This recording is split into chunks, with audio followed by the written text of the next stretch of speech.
Today we're back with Katina and Kyle Connaughton, the founders, owners, and leaders of SingleThread, a farm, restaurant, and inn that's received practically every top accolade a hospitality business could receive, including 3 Michelin stars, 3 Michelin keys, one of world's 50 best restaurants, number 2 in the world on the list, 5 diamonds by AAA, and 5 stars by Forbes Travel Guide.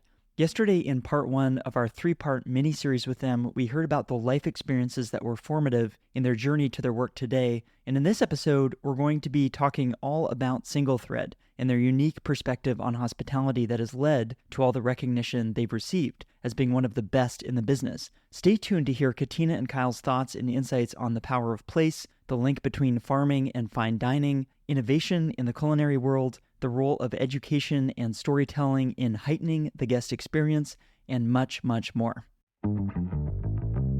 Hospitality. Hospitality. Hospitality. Hospitality brings people together. This is Hospitality Daily, the show that helps you stay informed and inspired each day by the most interesting people in hospitality. My name is Josiah McKenzie, and my goal is to help you reconnect with why you work in this industry and get fired up to go out there, delight others, and reach your goals. Let's get started.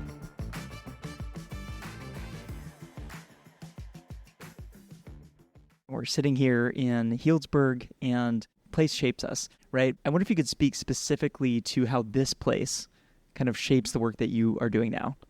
Yeah, this place really makes my heart beat in a way that no other place could. And we have the great privilege to be able to travel quite a lot. And that was always a dream of mine. But to know that all roads are leading us home here to Healdsburg is just truly exceptional for us. I think one of the big pivotal moments for me coming here was when Kyle and I would we'd come to visit and we'd go to the farmer's market on the weekend, and we would have conversations with the farmers and start to make those connections, that human connection, and we could see just how passionate people were here, how they really threw themselves wholeheartedly into what it is that they do and what they believe in. And that was so infectious. That was something that we really just wanted to be a part of. And so the agricultural community here, the makers, the craftsmen, all of the people who create this beautifully textured and colorful community just create this beautiful fabric that, of course, it's the foundation of Healdsburg itself. And Kyle, I wonder if you could speak a little bit to what you observed over the past 10 or 15 years, because you had some roles where you were leading innovation at some of the best restaurants in the world. And what were you seeing then? And then what did you observe change as it relates to doing what you're doing today?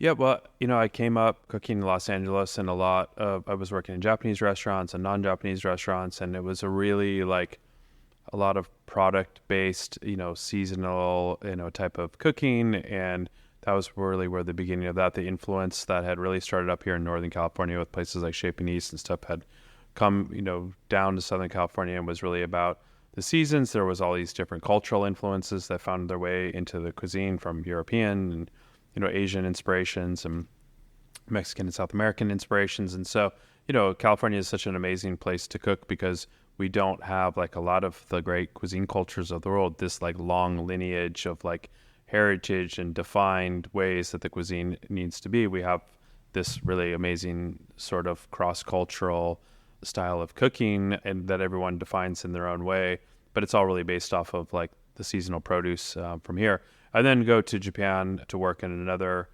culture where seasons and the reverence for the seasons and everything is really a reflection of that is happening. And then when I went to the UK, to head up the R&D kitchen for the Fat Duck, it was a very different thing entirely, where it was more about the sort of underlying science of the cooking and how you could leverage that. It was about the multi-sensory aspects of the dining experience. It was about narrative and storytelling and sort of theater, almost there. And it was about innovation, and it was about how to look at the functionality of ingredients and all these different things to leverage ways to create these much more kind of dishes and food that told a story, that had a meaning, that had this kind of interesting sort of scientific take and, with this more avant-garde, kind of approach. And it was really an exciting time in food, and which is why we made the move and decided to leave Japan to go and do it, because it was just like on this cusp of this movement that was just starting off, which turned into what we now look back on and call the modernist cuisine movement. And it was a really, really exciting time in food that, you have, obviously cooking traditions are an unbroken chain that's been going on since, the beginning of, of time of us putting food into fire. And so it's kind of rare that you have these like little snippets of time where there's such rapid innovation. And if you think about like, great art movements and things like that, where all of a sudden, a group of artists gets together and they just sort of like really, really move things like pretty far, pretty fast. And that was what was happening in the early 2000s in food. Restaurants like El Bulli, Us at the Fat Duck, Alinea, a lot of places in Spain. It was a small crew of people, but they were all sort of like pushing innovation. And there became these forums and formats. It's also the kind of like the beginning of social media time, and, people writing about food and sharing food in a much different way. So people were really actively following the conversation for the first time in real time. It wasn't just about a magazine coming out months later or someone bringing back a menu. You were able to like, kind of really show in real time, what was happening. It was a super exciting time, but it was about completely different things. There wasn't so much really a focus on, like the seasonality and the farming and the agriculture. And it was really fun to do. And I learned a lot, and it was an exciting time. And when I kind of came to look at this position to run this food lab, the R&D kitchen, a restaurant, at a restaurant that was just getting its third Michelin star, that wasn't a thing that existed yet. R&D chefs at restaurants, development kitchens for restaurants, that was something that was like in the food manufacturing world, or like a big,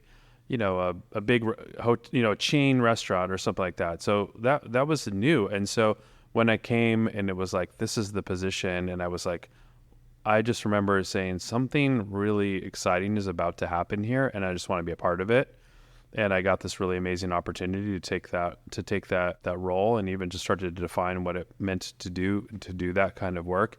And it was such an exciting time, and learned a lot, and did everything from menu development to TV programs to going around the world and doing these, like showing here is the techniques that we're developing, and kind of putting your stamp on that, and the books, and it was just a lot of fun and a lot of innovative things. But it was always and did that for 5 years. But we always just knew that we wanted to be here. We wanted to be in Healdsburg. Katina was farming and gardening and also cooking and doing her, these things, and we were just talking about. And eventually, we were like, we just need to move to Healdsburg and figure this out. And we just came here without jobs and investors and a project or anything. It was just, we had to steep ourselves. And as she came in here and started working as a farmer and doing all of her coursework, and it really started to come into focus, it actually just changed my mind, not only like back to where I had started, but just to a completely new place where, it had been my role for 5 years to like come up with innovative ideas and make them happen and realize them. And then when I came here and we started working together, I actually really realized that, now my role was to really follow Katina's lead, and for her as the farmer and us to talk together about what we wanted to grow and how we wanted to grow it, and, what kinds of ingredients were inspiring to me. And then she was growing those. But, now as a chef, what I'm doing is like, I'm telling Katina's story through the dishes. And what we do at SingleThread that we say that we do is we tell the story of today. So every day on our menu, which doesn't have any signature dishes on it or anything like that, it's always changing. Every day, that's a reflection of what Katina is seeing at the farm, what she's harvesting, what's ready, what she's excited about, what's happening. And my role as a chef is really just to take the hard work that Katina and her farmers do for months and months and months, for the produce that I have for just a few hours, because we have a harvest every morning, and serve that, to the guest. It's really has completely changed this idea of innovation, and how the language of how we serve our food is really to tell her story. That's how I felt when I met you, by the way. like, just as you did when you started working the Fat Duck, that you didn't really know what exactly was going to happen there. And so when I met you, I didn't really know what was going to happen. I just knew something exciting was going to happen, and I wanted to be a part of it. And at 15, somehow I had the foresight to make that decision, and best decision I've ever made. I love that. So my background's more in the lodging part of the hospitality ecosystem, so you'll have to forgive my ignorance, but it seems to me, from my vantage point, coming more from the lodging side, a lot of the attention and conversation in the culinary world seems to be what you both maybe arrived at from your own stories and your own passions, and that is a focus on the land, food systems. You both invest, well, especially Katina, you and your work and your teams are investing so much in education, and then what you're doing at the restaurant, so education focused. Is this a fair assessment to say more of the conversation has moved here versus just the experimental sort of like food science side of, I don't even know if I'm using the right words, but sure. Yeah. You're saying from an industry perspective. Yeah. Well, just speaking about the kind of the area of the fine dining world and in the kind of 3 Michelin star, world, the change that we've seen, and we're talking about this modernist cuisine kind of era where it really was about like innovation and avant-garde and what is the sort of theater of it going to be. And it's not like that just went away and that just was like in the rear mirror. But what's really interesting is a lot of the things like the techniques and the kind of storytelling and the multisensory aspects has just been sort of like absorbed into just like the normal sort of like lexicon of everything we do. It's just become this sort of like more ubiquitous thing. And it's just sort of like come into the background where it was during that time very much more like out in your face and performative. And now these are kind of like, core things. And it's kind of interesting because there's these like techniques that were just developed, for me, it just feels like yesterday, but in the early 2000s, brand new techniques and the ways to use new ingredients and sort of functionality and things and new innovations and technology that we were kind of responsible for moving maybe from a laboratory setting into a kitchen setting. And, you have these young chefs who are like in their early 20s and they intuitively and already know how to do it and everything. And I'll be like, oh, wow, you know how to do that. But like, where did you learn how to do it? And it's like, do that. Where'd you learn about that? And, they look at me like if, you would have said to me, like, where'd you learn about omelets? Like, where'd you learn how to like scramble an egg?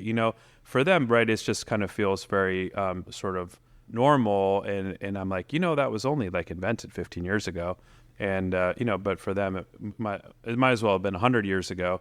So that's how, it just shows you how fast things kind of like just get assimilated into the sort of like everyday of what we do as chefs.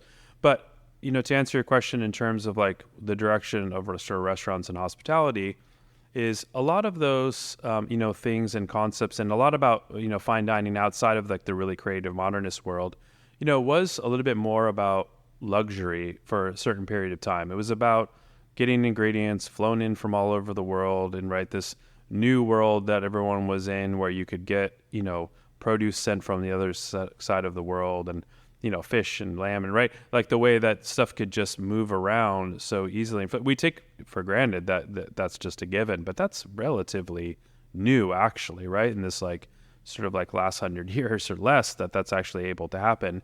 And so, there was this kind of like, oh, well, that's what luxury is getting the caviar from here and the truffles from here and the foie gras from here. And that was kind of seen as fine dining where the restaurant itself could exist anywhere. It was just about bringing the things and the people, together. Whereas now and where we are now and where things are moving and things have moved, and certainly what we're a part of is that it's really focuses on authenticity. It's about the place.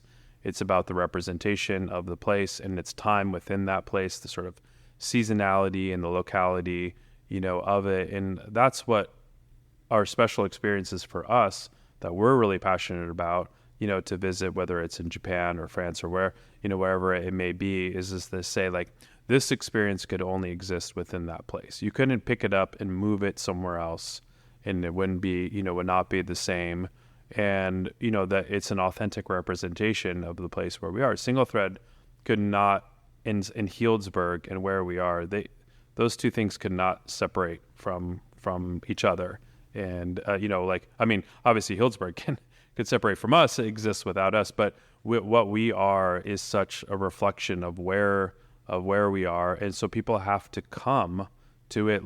So many things in our life now come to us, right? So you have to come to that experience, and there's the journey of that, the anticipation of that, the movement towards that, and then actually being in and experiencing is like that's what the experience is all about. That's so compelling to me, though, and I hope this has staying power. I believe it has staying power because I feel like there's so many things that are digital and virtual, and there's something about a sense of place is at the essence of the beauty of travel. Sure. Well, yeah. As those things move in that direction, I don't want to say it's the counter to, but it's more of the balance of exactly that movement of those things. So, Katina, I feel like this is a good segue into your work, which I'm fascinated by. I know almost nothing about it. I had a vegetable garden as a kid, and I had tomatoes and carrots and peppers, and I think that was the extent of it. And I had a lot of fun doing it, but I don't know that much. I'm curious, you kind of build a career in this. You work in Japan. Now, then you come here to Healdsburg. And I wonder if you could walk us through the origins of the farm. Where do you start? It feels like such a complex operation today. How did it all get started? We'll be back after a quick break. Are you enjoying this conversation? If so, I invite you to text this episode to a friend or colleague as well. Not only will you let them know that you're thinking about them, but you'll help them as well. One more thing, I'm having a lot of fun right now sharing videos and photos from the stories on the show, so if you'd like to see those or watch along, open up Instagram and YouTube now and follow Hospitality Daily so we can stay in touch. All right, let's get back to the conversation. How did it all get started? Well, it got started with building the initial farm, right? We did. We had 2 years before we even opened. We were in tandem building the restaurant and the first farm together. So we really wanted to develop a relationship with the farm and the kitchen even before the restaurant had opened. And we had the great fortune to be able to do so. In fact, the core team that we opened SingleThread with, and we still have some of that team with us, would actually come and work out on the farm with us and helped be a process or be part of the process of building that first farm. So that was their wonderful foray and the mark that they made in the chapter of agricultural beginnings with SingleThread. But where does it start? I mean, it's like we're talking about technology. I think for me, I'm pretty far removed from that. I am really guided by nature. I'm paying attention to it. We are taking our cues from it and really letting it dictate to us what our moves are. We're part of an ever-changing, shifting climate right now. Our number one job is just to adapt to that. So everything is changing around us and beneath us, but it is our job to be focusing in, honing in on those even, subtle nuances and making sure that we allow them to inform us as to what our next moves are so that we can be the most responsible stewards of the land as we possibly can be. But it starts with a big dream and I think a lot of ambition to get your hands dirty. You said you wanted there to be a connection between the farm and the kitchen. What did that look like in terms of what you wanted to be growing on the farm? Mm-hmm. Was there an initial scope of we have to start here? Yeah, I think so much of our influence was from our time in Japan and the agricultural just influence that we had there, whether it was the vegetables themselves, the farming techniques, the land to which they were grown. But we focused initially on a lot of really unique varieties from Japan, particularly from the Kyoto region called Kyo Yasai.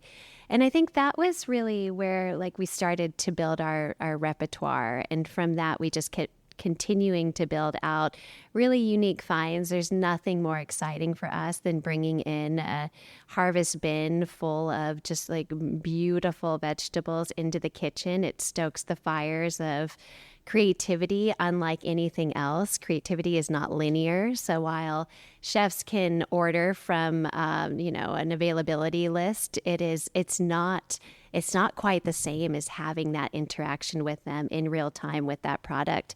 But we were also just so influenced by our fellow farmers. I mean, we're here amongst these incredible farmers, and we never want to grow 100% of what the restaurant utilizes because we are in this really beautifully supportive agricultural community.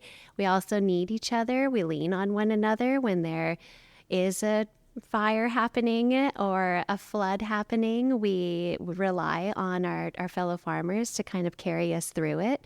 So it's a big part of community as well.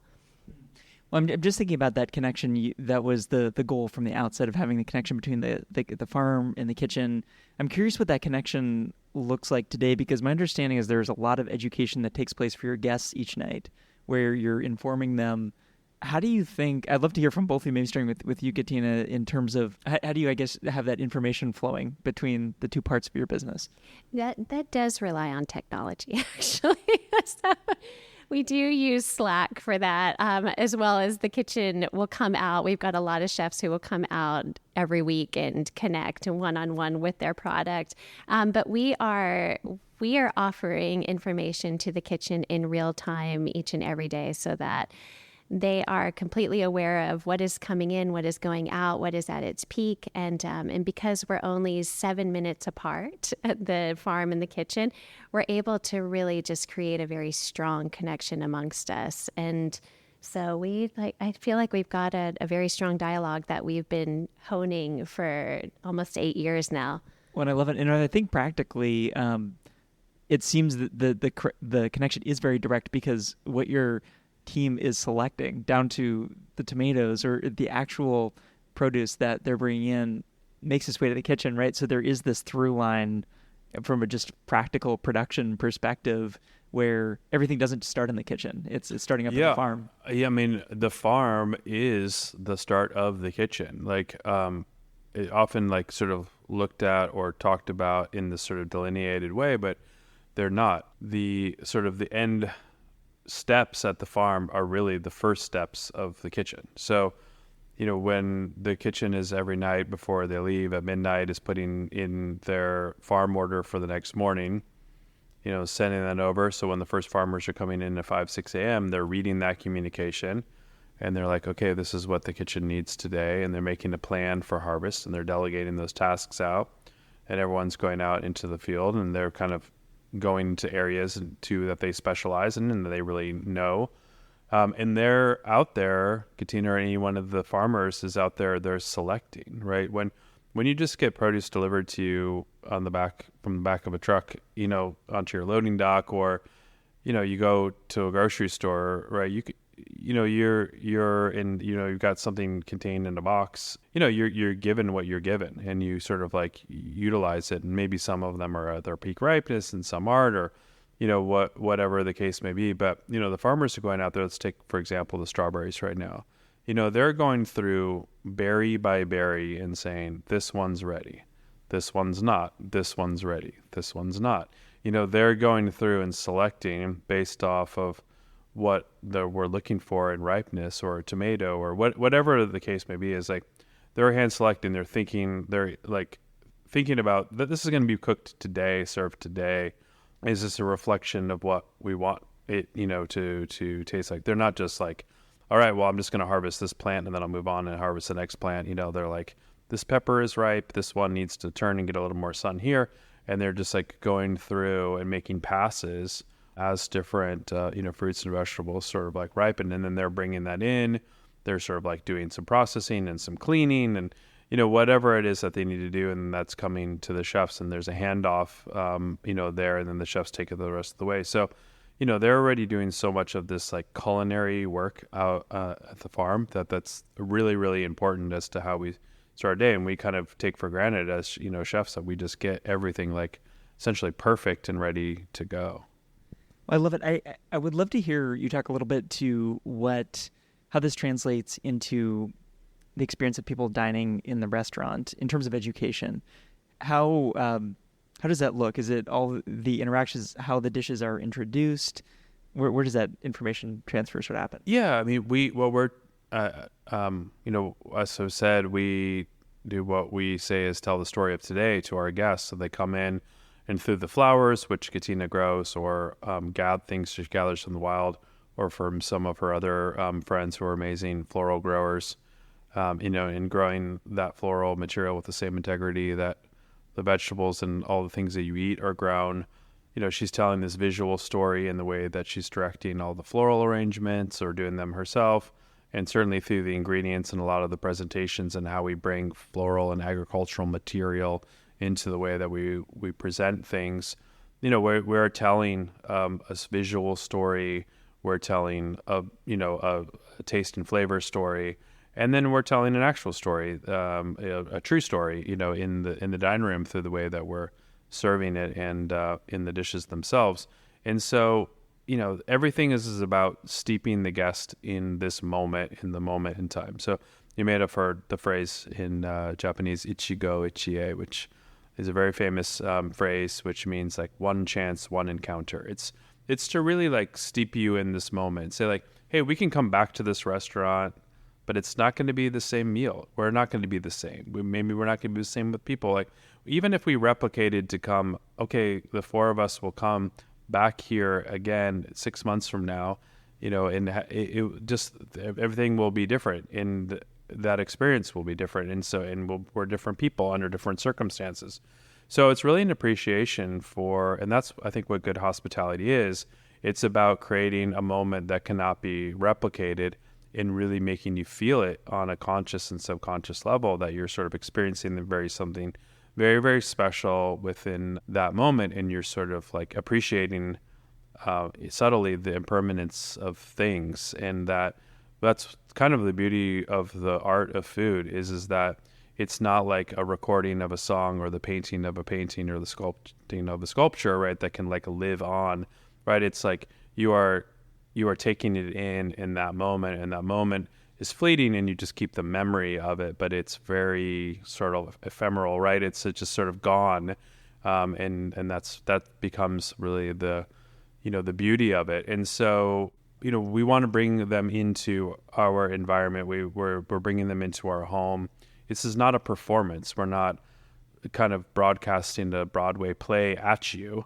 This is the experience of the guests, and we're sort of like setting the stage, and we're bringing all these things that we do, but we're also really kind of creating an environment for you to disconnect and then reconnect with the people that you're dining with and have this experience together. And the story that we're telling in amongst that is our agricultural story, a story of the artisans and the people involved in making everything. Because what we do, right, the guest only experiences this little part of the iceberg that sticks up above the water, which is the final experience. But everything that's interesting and meaningful to us and to all of us who are involved is all happening under the water. So what's happening, the farming and the land, and how Katina's taking care of the land and the soil and the growing and the varieties and where they come from, and these artisans and these craftspeople and the artists and the sustainable seafood fisheries, like all of this like important cultural work and environmental work and hard work and just plain old hard work, right? It's all happening below the surface, so that the guests can really and enjoy, and they should be able to just relax and enjoy that. But often there's a lot of important things that are going on under the surface, and we can't give you all of that. I mean, we could teach a university course on that to have to sit through that much information, right? But we're just giving them a sense of that and feeling, and to ask questions and to dig a little bit deeper. And we're always looking for ways that we can bring guests deeper into this story, because that for us, those are all the really beautiful moments. It's like what happens, underneath the surface that allows us to do and provide, for the guests. So they're just getting these glimpses and this sort of sense of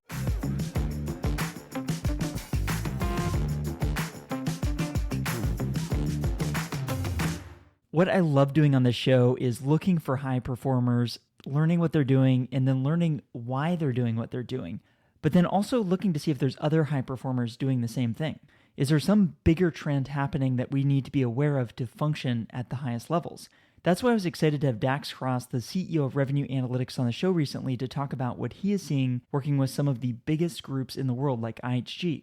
A trend that he's seeing and I've seen in conversations for this show is a centralization of functions like revenue management. And of course, revenue management is so important because if your hospitality business doesn't make as much money as it should be, it's really hard to invest in hiring the right people, paying them well, and creating extraordinary experiences for your guests. You need to make money, and you need to do that through smart revenue management. That's why I recommend you listen to my conversation with Dax where we talk all about this. There's a link in the show notes to that. And also check out what they're doing at revenueanalytics.com to understand how you can uplevel your revenue management function.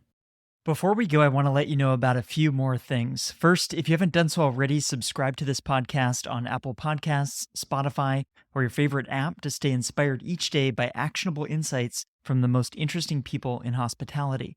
Second, I've started sharing videos and photos from the stories on this show on Instagram and YouTube, so if you'd like to see those or watch along, I encourage you to follow Hospitality Daily there so we can stay in touch. Third, if you'd like to listen to more conversations like the one you just heard, visit this podcast website at podcast.hospitalitydaily.com. I've spent a lot of time building out this website because I want to make it really easy for you to listen to the topics and guests that you are interested in, whether that's culture and leadership or operations or technology or something else. Browse and search the entire library for some of the top leaders and innovators in hospitality at podcast.hospitalitydaily.com to get ideas for delighting the people around you and reaching your business and career goals. I produce this podcast each day and give it away for free because I want us all to learn and grow together. If you enjoyed today's episode, I just have one favor to ask. Please take a moment to text or email this episode to a friend or colleague who might appreciate it as well. They'll be grateful to hear from you, and what we covered in the show can help them, as I hope it helped you today. Thanks for listening, and I'll see you here tomorrow.